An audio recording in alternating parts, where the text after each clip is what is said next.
What if I told you that the very weakness you feel ashamed of, the moments when you crumble under pressure, the times when your emotions control you instead of the other way around, are actually doorways to unprecedented inner strength?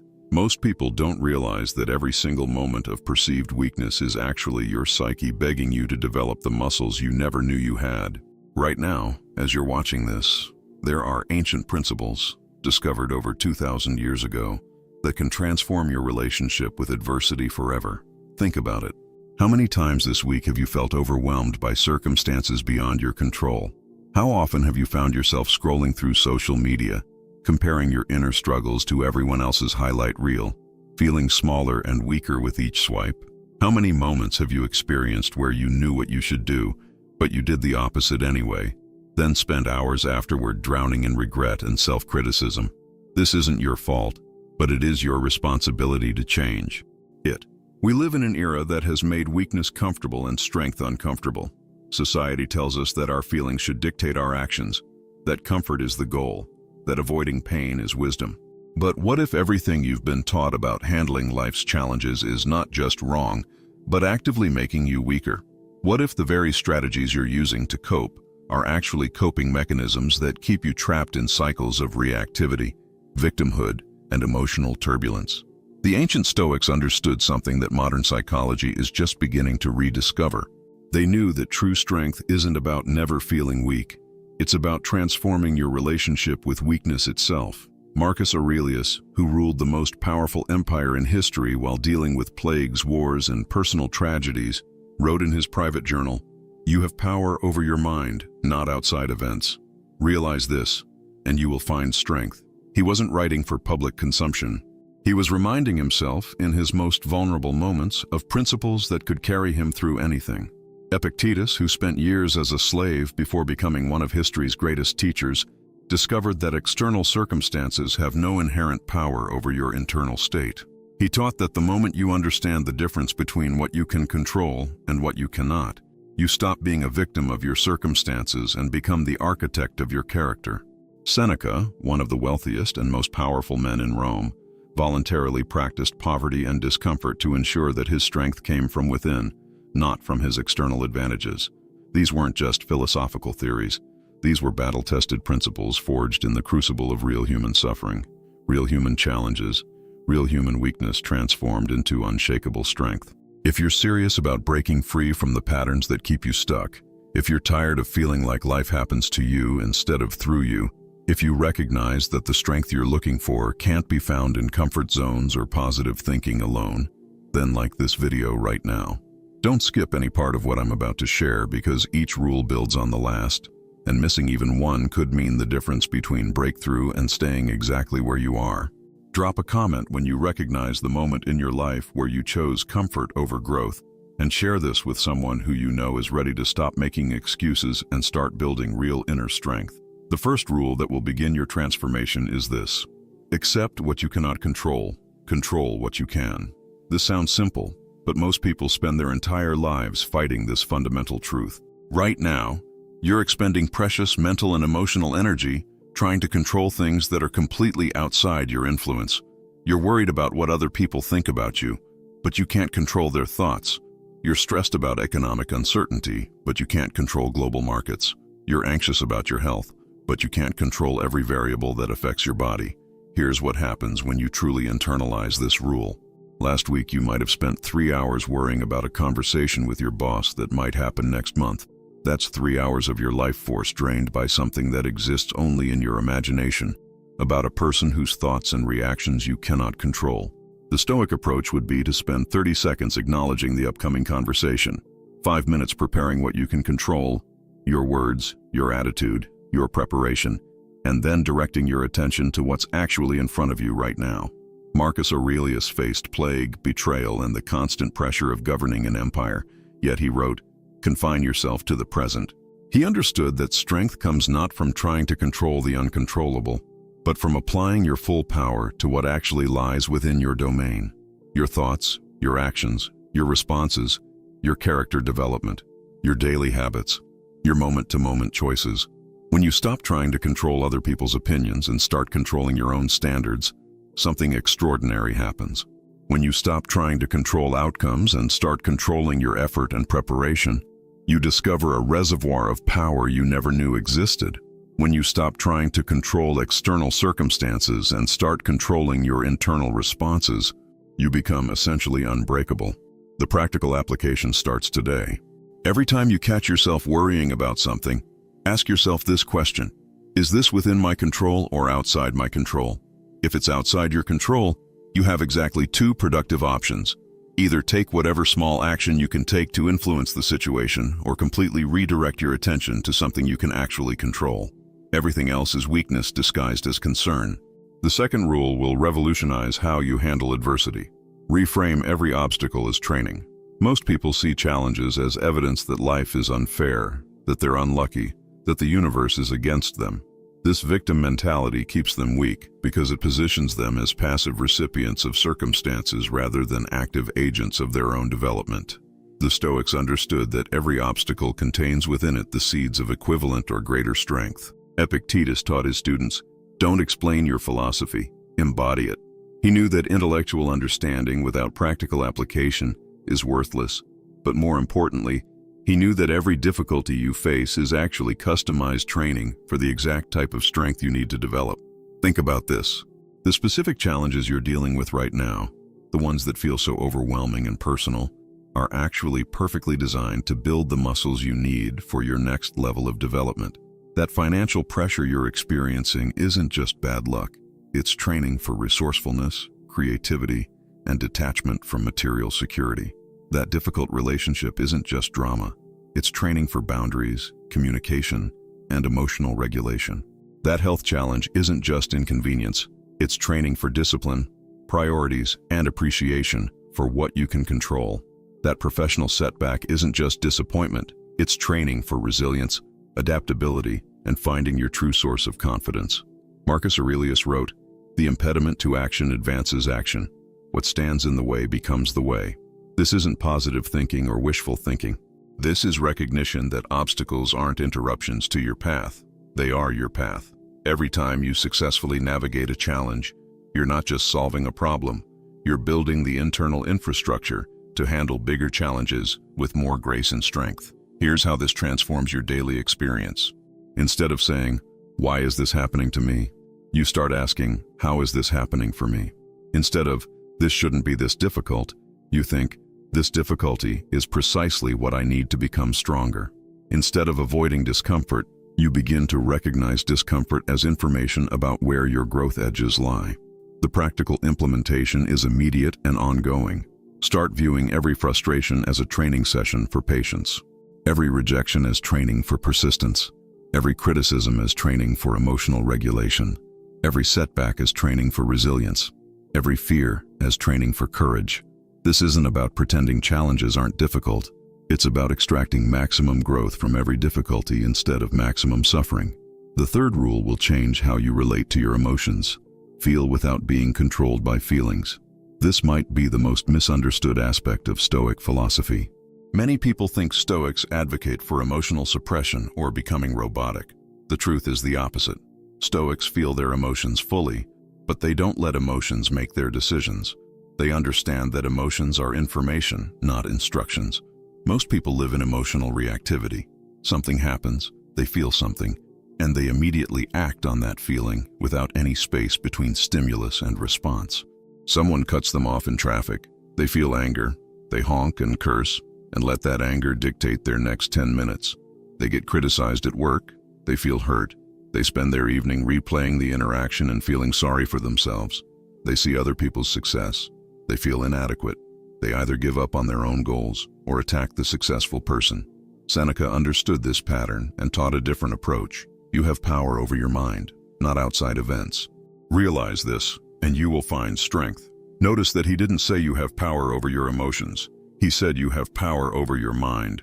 Emotions arise automatically based on your interpretations and past conditioning, but you can choose what you do with those emotions once they arise. Here's what emotional strength actually looks like. You feel fear, but you act courageously anyway. You feel anger, but you respond thoughtfully rather than reactively. You feel sadness, but you don't wallow or make decisions from that sadness. You feel excitement, but you don't abandon your long-term plans for short-term pleasure. You feel all of it, but you act from your principles rather than your impulses. The practical application requires daily practice. When you notice an emotion arising, especially a strong one, pause. Take 3 deep breaths. Name the emotion. I notice I'm feeling frustrated right now. Then ask yourself, what would acting from my principles look like in this situation, regardless of what I'm feeling? Then act from that answer, not from the emotion. This doesn't mean ignoring your emotions. It means creating space between feeling and action so that you can choose your response based on wisdom rather than impulse. Over time, this practice develops what the Stoics called emotional resilience, the ability to feel whatever arises without being knocked off center by it. The 4th rule builds unshakable confidence. Define success by internal standards, not external validation. Most people's sense of worth fluctuates based on external circumstances. They feel good about themselves when other people approve of them, when they're making money, when things are going smoothly. They feel bad about themselves when they're criticized, when they face financial pressure, when obstacles arise. This external locus of control keeps them perpetually unstable and ultimately weak. Marcus Aurelius, despite being the most powerful man in the world, derived his sense of worth not from his position or wealth, but from his adherence to his principles. He wrote, "How much trouble he avoids who does not look to see what his neighbor says or does, but only to what he does himself." He understood that true strength comes from internal validation based on whether you're living according to your values, not external validation based on other people's reactions. Think about how this plays out in your life. You post something on social media and then check obsessively to see how many likes and comments it gets, allowing other people's responses to determine how you feel about yourself. You make a decision and then second-guess yourself based on other people's opinions, even when you know those people don't understand your full situation or your long-term goals. You measure your worth by your bank account, your relationship status, your professional title, or other people's perception of your success. The Stoic approach is radically different. You define success as living according to your principles regardless of outcomes. You measure progress by your effort and character development, not by external results. You derive confidence from your commitment to growth and virtue, not from other people's approval or material achievements. Epictetus, who owned literally nothing, possessed unshakable confidence because his sense of worth came from his wisdom, his teaching, his commitment to helping others develop inner strength. No one could take that away from him because it existed independently of external circumstances. Here's how you implement this immediately. Create a list of your core values and principles. Every evening, review your day and evaluate yourself based on how well you lived according to those principles. Did you act courageously when you felt afraid? Did you speak truthfully when lying would have been easier? Did you work diligently even when you didn't feel motivated? Did you treat people with respect even when they were difficult? Your sense of self-worth should be based on your honest answers to these questions, not on other people's reactions to your choices. The 5th rule develops mental toughness. Practice voluntary discomfort. This is perhaps the most practical and immediately applicable of all Stoic practices. Most people spend their lives trying to avoid discomfort, but this avoidance actually makes them weaker. Every time you choose comfort when you could choose challenge, you're training yourself to be controlled by your preferences rather than your principles. The Stoics deliberately exposed themselves to discomfort in small, controlled ways so they wouldn't be overwhelmed when involuntary discomfort arose. Seneca, despite being wealthy, would periodically eat simple food, wear basic clothing, and sleep on the floor. He wasn't punishing himself. He was training himself to be independent of luxury and comfort. He was proving to himself that he could be happy regardless of external circumstances. Marcus Aurelius would wake up before dawn, even when he didn't want to, because he knew that self-discipline in small things builds the strength to handle discipline in big things. He would exercise in harsh weather, not because he enjoyed it, but because he was training his mind to do what needed to be done regardless of his preferences. Modern neuroscience confirms what the Stoics understood intuitively. Voluntary exposure to manageable stress actually rewires your brain to handle involuntary stress more effectively. When you choose discomfort, you're literally building neural pathways that increase your resilience, confidence, and emotional regulation. Here's how you start today. Take cold showers. Wake up 30 minutes earlier than you want to. Exercise when you don't feel like it. Have difficult conversations instead of avoiding them. Eat healthy food instead of comfort food. Put your phone away during designated times. Do the most important task first instead of procrastinating. Each small act of voluntary discomfort builds your internal strength and proves to yourself that you can handle whatever life presents. The key is to start small and be consistent. Don't try to transform your entire life overnight. Choose one area of voluntary discomfort and practice it daily for 30 days. Then add another area. Over time, you'll develop what the Stoics called a disciplined will, the ability to choose your actions based on what's best for you long-term rather than what feels good in the moment. The sixth rule creates emotional freedom. Accept impermanence and practice negative visualization. Most human suffering comes from attachment to things staying the same. We get comfortable in relationships, careers, health, financial situations, and then suffer when those things inevitably change. The Stoics understood that everything in life is temporary, and that accepting this truth actually increases your appreciation for what you have, while decreasing your suffering when it changes. Marcus Aurelius regularly reminded himself that everything he loved would eventually be gone. This wasn't morbid thinking. It was practical wisdom that allowed him to appreciate his relationships, his health, his position, and his possessions without becoming so attached to them that their loss would destroy his peace of mind. He wrote, "Loss is nothing else but change, and change is nature's delight." Negative visualization is a specific practice where you imagine losing something important to you, not to create anxiety, but to increase gratitude and reduce attachment. Seneca would imagine losing his wealth, his friends, his health, his reputation. He would think through how he would handle these losses and what he would still have even if they occurred. This practice made him appreciate what he had while building confidence that he could handle any loss. Most people avoid thinking about potential losses because they believe this will make them unhappy. The opposite is true. When you regularly contemplate impermanence, you become more grateful for what you have now and more confident in your ability to handle whatever comes next. You stop taking your blessings for granted, and you stop living in fear of losing them. Think about your current situation, your health, your relationships, your career, your living situation. Now imagine that one of these changed dramatically. How would you handle it? What would you still have? What would you learn? How might you even grow stronger? This isn't pessimistic thinking. It's preparation that builds both gratitude and resilience. The practical application involves daily reflection. Spend 5 minutes each morning imagining what your life would be like if you lost something you currently take for granted. Then spend the rest of the day appreciating that thing more deeply. This practice gradually reduces your attachment to outcomes while increasing your appreciation for the present moment. The seventh and final rule synthesizes everything. Live according to nature, not according to society's expectations. The Stoics believe that human nature is fundamentally rational and social. We're designed to think clearly, act virtuously, and contribute to the common good.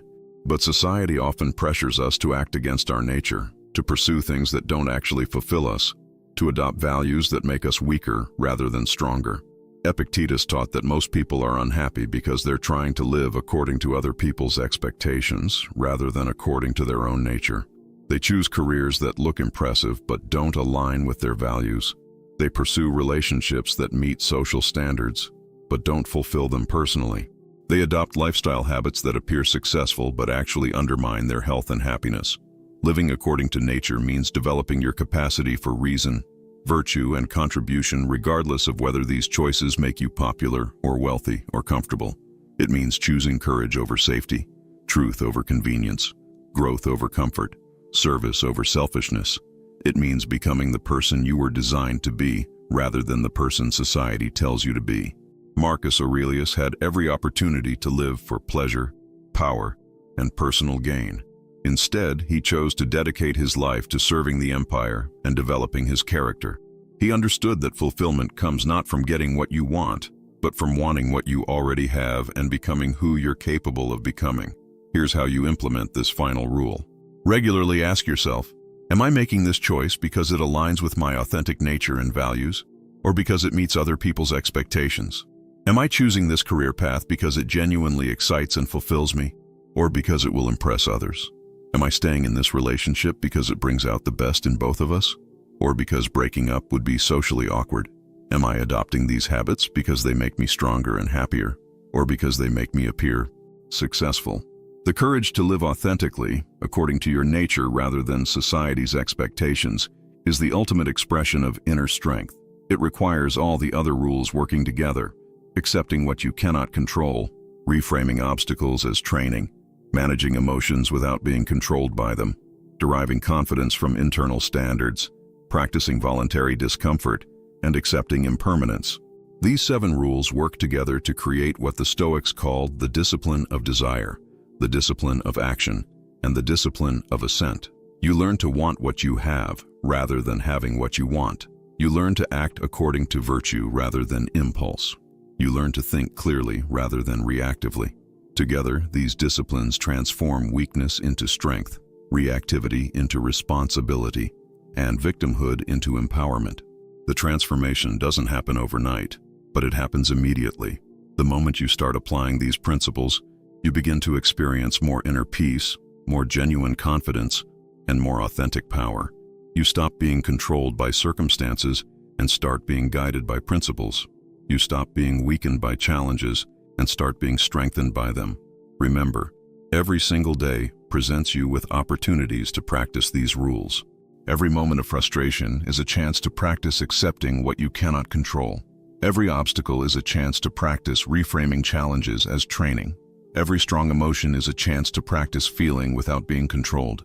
Every social pressure is a chance to practice living according to your nature rather than others' expectations. If this message resonated with you, if something inside you lit up when you heard these principles, if you recognize that the strength you've been looking for can only come from within, then like this video right now and comment below with the rule that spoke to you most powerfully. Share this with someone who you know is ready to stop making excuses and start building real inner strength. Subscribe to join our community of people who are committed to developing unshakable character and authentic power. Remember, weakness is not your enemy. Weakness is your teacher, and strength is your choice. The question isn't whether you'll face challenges. The question is whether you'll use those challenges to become stronger or allow them to make you weaker. The Stoics chose strength, and so can you.